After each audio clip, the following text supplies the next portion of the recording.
grab your snuggliest blanket, find a cozy place. Let your eyes get heavy. Let today be done. Because we're going to read The Adventures of Tom Sawyer by Mark Twain. This book was first published in 1876, which is more than 100 years ago. And life was very different in the United States, which is where this story takes place. Things like not wearing shoes to school, not having shoes. So you're going to hear a very different lifestyle. You're going to hear about a very different way of growing up than how you will grow up. So let's start.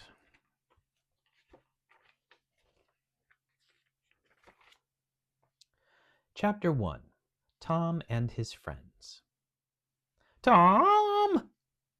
Nobody answered. The old lady looked around the room. She could not see any little boys. She went to the door and looked into the garden. Tom! There was still no answer, but she heard a little noise. She turned around and saw Tom trying to escape. She grabbed his jacket. He had jam on his hands and face.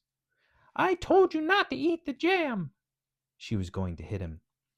Look behind you, Auntie, shouted Tom. The old lady turned around, and Tom ran away. Aunt Polly watched him go, and then she began to laugh.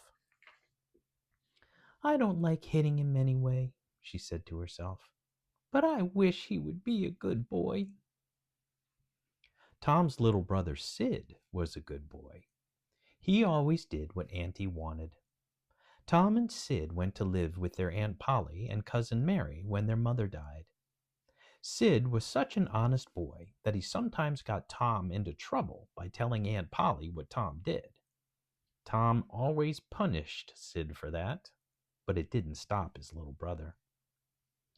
A new boy came to live in St. Petersburg, the little town where Tom lived. He was bigger than Tom, and he had new clothes. He even wore shoes. Tom only wore shoes on Sundays when he had to go to church. The new boy was called Alfred Temple. The first time Tom saw him, he fought with him. I can beat you, Tom said. No, you can't.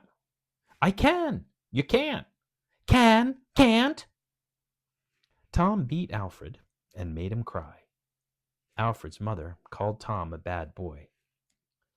The next day was Saturday. Tom liked Saturdays because there was no school. However, he did not like this Saturday. Aunt Polly said he had to paint the fence. He hated painting the fence. It was hard work. He wanted to play with his friends. Jim came along carrying a bucket. He had to get some water. Tom would rather get water than paint the fence. He offered Jim a marble if Jim would paint some of the fence. Jim agreed to paint while Tom got the water, but Aunt Polly saw and stopped them. Jim went to get water, and Tom painted. It was a very long fence. The next boy to come along was Ben. He was eating an apple, and Tom was hungry. Hello, Tom! Tom did not answer. He pretended to be busy painting. Hey, Tom, it's a nice day. I'm going to the river for a swim. It's too bad you have to work. This is not work, said Tom. It's fun. I like it. Really? Of course. You can go swimming every day, but you can't paint the fence every day. Ben thought about it. He watched Tom. He stopped eating his apple. He was interested. Let me try, Tom. Tom thought about it. Aunt Polly won't let anyone else do it. Jim wanted to paint, but she wouldn't let him. It has to be done just right. Come on, Tom, let me try. I'll be careful. Tom shook his head. I'll give you my apple if you let me try. At last, Tom agreed. He sat down and ate the apple while Ben painted the fence. Other boys came along. They all wanted to do some painting. Billy Fisher gave Tom a kite. Johnny Miller gave him a dead rat and a piece of string. When the fence was all painted, Tom also had 12 marbles, a piece of blue glass, a key, a piece of chalk, a dog collar, a knife handle, and a kitten with one eye. The boys painted the fence 3 times, and Tom was rich. Tom told Aunt Polly that the fence was painted. She was surprised and happy, so she gave him an apple. Then he went to play with his best friend, Joe Harper. They pretended to have a war, and Tom won. On the way home, he passed Jeff Thatcher's house and saw a new girl in the garden. He remembered that Jeff told him that his cousin was coming to live in St. Petersburg. She was very pretty, and he immediately forgot all about the girl he liked last week, Amy Lawrence. He ran and jumped and turned in circles to show the new girl how clever he was.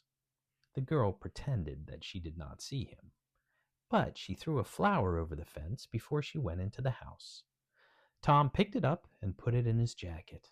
He was very happy. That evening, Sid broke a cup, but Aunt Polly thought Tom did it. She hit him. "I didn't break it. Sid did." Sid was so honest that he admitted it. "It doesn't matter," said Aunt Polly. "I'm certain you've done lots of other bad things, Tom." Tom was angry with his aunt. He sat in a corner for a while. She would be sorry if I were dead, he thought. She would cry and ask me to forgive her, but it would be too late. He went outside and sat by the river. He looked at his flower. He wondered if the beautiful girl would be sad if he died. He went to her house and climbed over the fence. He lay down outside her window. It was cold. He might die, and she would find him in the morning. He liked thinking about how sad she would be. The window opened, and a servant threw out some water. She didn't see the little boy lying on the ground. Tom got very wet and went home. He was not very happy.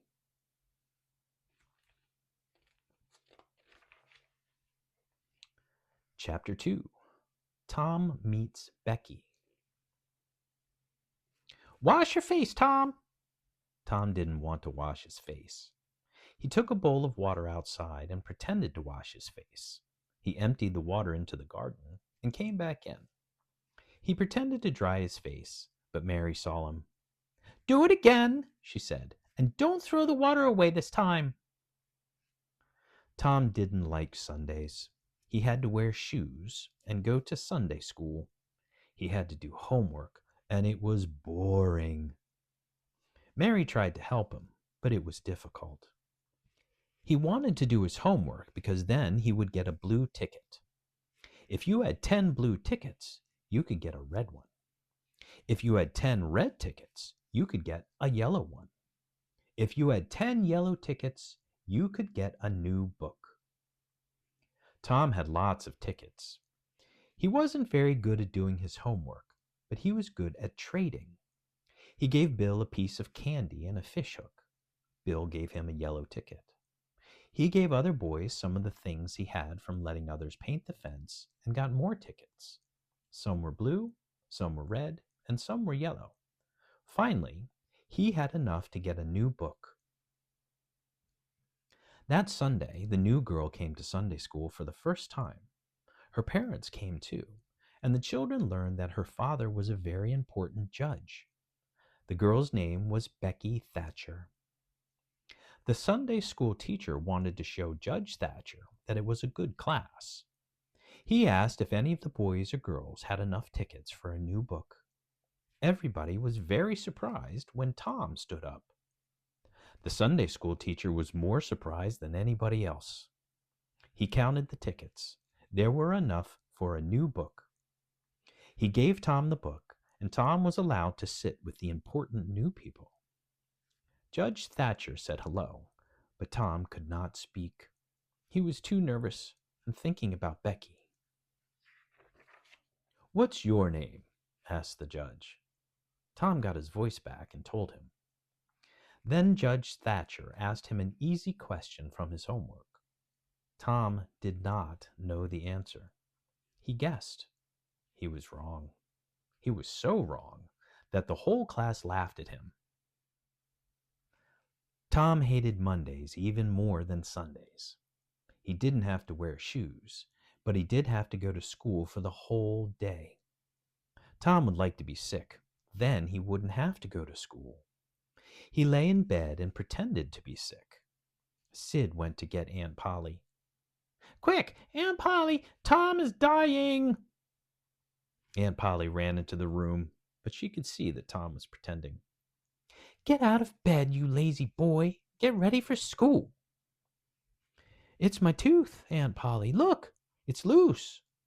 Aunt Polly looked. His tooth was loose. "Get some string," she told Sid. "Please don't pull it out, Annie. It doesn't hurt now," said Tom. But Aunt Polly wouldn't listen. She tied the piece of string around the tooth and pulled it out. Then Tom had to go to school. On the way to school, Tom met Huckleberry Finn. Every boy in St. Petersburg wanted to be Huckleberry Finn, and every mother hated him. He had no mother, and his father was always drunk. Huckleberry never had to wear shoes. He never had to go to school or to church. He never had to be home in time for dinner. He was always allowed to fight. He could go fishing whenever he wanted to. He slept outside in summer and in empty barrels when it rained. It seemed like a wonderful life. "Hello, Huck." "Hello, Tom." "What have you got?" "A dead cat." "Let's see it." They looked at the dead cat. "I found it behind the empty barrels." "What's it good for?" "It can cure warts." "How?" "You go to a graveyard at midnight when a bad person has been buried. The devil will come to take the bad person away. You can't see the devil, but when you hear it, you throw the dead cat after it and say, 'My warts are dead, that's for sure. I don't want them anymore.' It works every time." "That sounds right, Huck. Have you tried it?" "I'm going to try it tonight. I think the devil will come for old Hoss Williams tonight." "Can I come, Huck?" "Of course, if you're not afraid. I'll meow at your window tonight." Tom was late for school now, and he knew he would be punished. When he arrived, the teacher asked him why he was late. Tom was about to tell a lie to try and escape punishment, but then he saw Becky sitting in the room. Next to her was the only empty seat in the girls' part of the class. Tom knew that the teacher thought it was a punishment if he made the boys sit with the girls. "I stopped to talk with Huckleberry Finn." The teacher was very surprised. Why did Tom admit that? He made Tom sit with the girls. Tom sat next to Becky Thatcher. He was very happy. He tried to give Becky an apple. At first, she would not take it. He kept trying until she took it. Then he wrote, "I love you," in his book and showed it to her. She hid his hand, but she looked pleased. The teacher saw it and made Tom sit with the boys again. He could not study very well that morning because he was too excited. Chapter 3. Tom Sees a Murder. Everybody went home for lunch, but Tom and Becky only pretended to go home. They did not go home. They came back to the empty school. They talked to each other about things they liked and things they didn't like. They both liked sweets, and they both liked circuses. But Becky didn't like dead rats. "Have you ever been engaged?" asked Tom. "I don't know." "What's engaged?" "It's when you promise you love somebody and that you will never love anybody else. And then you kiss. Then one day you marry. Anybody can do it." They decided to get engaged. I like being engaged, Tom. It's good fun. Amy Lawrence and me. Tom realized that he had made a mistake. You've been engaged before? Becky began to cry. I don't love her now. Yes, you do. Becky would not speak to him. Tom tried to give her a brass door handle, but she would not take it. She threw it on the floor. Now Tom was angry. He walked out of the room and out of the school. After a while, Becky went to find him. She wanted him to come back, but he did not come back that day. Tom ran out of town and into the forest. He went to his secret place and sat down. He thought about Jimmy Hodges, who died a few weeks ago. Life was so difficult. It seemed easier to be dead. You didn't have to think about girls then. What should he do about Becky? He would make her sorry. Perhaps he would go away and never come back. That would make her sorry. Perhaps he would become a soldier and come back a famous war hero. Then he thought about being a pirate. That would be best of all. He had read some pirate stories. He knew that people were always afraid of pirates. He would become a very famous pirate, and everybody would know his name. Then, when he came back, Becky would be sorry and would want to be his friend again. While he was thinking about this, he heard his friend Joe Harper coming into the hiding place. They played Robin Hood and tried to act out everything that they remembered from the book. That night, Tom tried to stay awake. He was waiting to go to the graveyard with Huckleberry Finn. He had to wait until Huckleberry meowed under the window. He fell asleep. Then he heard a very loud meow, and a neighbor shouted from a window. It was Huckleberry. Tom got out of bed and climbed out of the window. He found Huckleberry carrying his dead cat. They went quickly to the graveyard. It was about a mile away from town. It was a lonely place. They heard the wind in the trees. They waited for the devil to come get Hoss Williams. Then they heard a noise. They were very frightened. It was a voice. They saw a light. Then they saw 3 men. The boys thought they were devils. They were even more frightened than before. Then Huckleberry recognized the voice. It was old Muff Potter. Then Tom recognized another voice. It was Injun Joe. What are they doing? Whispered Huckleberry. They saw the face of the 3rd man. It was young Dr. Robinson. Muff Potter and Injun Joe had a wheelbarrow and some rope and spades. They began to open Hoss Williams's grave. They were stealing his body. Hurry up, ordered Dr. Robinson. They dug down and got Hoss's body out of the grave. They put it in the wheelbarrow. They told Dr. Robinson to give them more money. He wouldn't, and they began to fight. Dr. Robinson hit Muff Potter with a piece of wood, but Injun Joe took the knife that Muff had dropped and killed Dr. Robinson with it. The 2 boys were hiding behind a tree and saw it all. They stayed very quiet. They were afraid that Injun Joe might kill them too. They saw Injun Joe looking at the 2 men on the ground, and then a cloud covered the moon. It was dark. The 2 boys ran away as quietly and quickly as they could.